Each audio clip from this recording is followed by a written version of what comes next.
Hello everyone, আসসালামু আলাইকুম। কেন আছেন বেগুন? আমি তো অন্ডার দই বহুত বেশি ভালো আছে, আশা করি অন্ডাও বহুত বেশি ভালো আছেন। তো বহুত দিলে তো ফিরে জমে জিলিম মাছ ভরি লই তো এর হা নজার ইয়ে নিয়ে লান্তা লান্তা ইলিম মাছি বা লান্তা নজার। তো আজ ফাইনালি হল দেখি ইলিম মাছের দো পেঁয়াজা বানাই ফিরেন। তো ইলিম মাছি মা কুড়ির সুন্দর করে দুই পরিষ্কার করে লই এর হল দিক ডিমও আছিল, ডিম যাতে দেখি মনে বানানো খুশি খুশি গিয়ে তো এল দেওয়ার পরে দিই পেঁয়াজ কুচি দিই বেশি করে ইলিম মাছের যাতে দু পেঁয়াজা নাম দিই।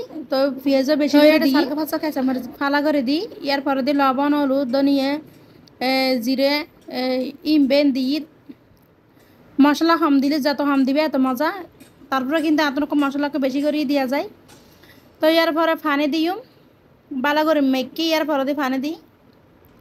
তো এখন চুলত তো আছেই, এখন জালে দিই। এই তো এই যে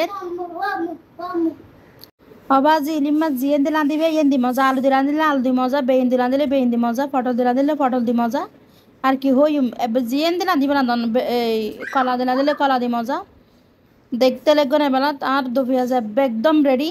লবণ তবন বেইন ঠিক মতো ইয়ে। এখন শুধু হেবার ফালা।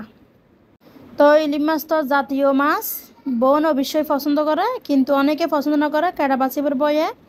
আবার ছোট ছোট কেডাই নদী গলত বাজিব এতালে অনেকে পছন্দ না করে।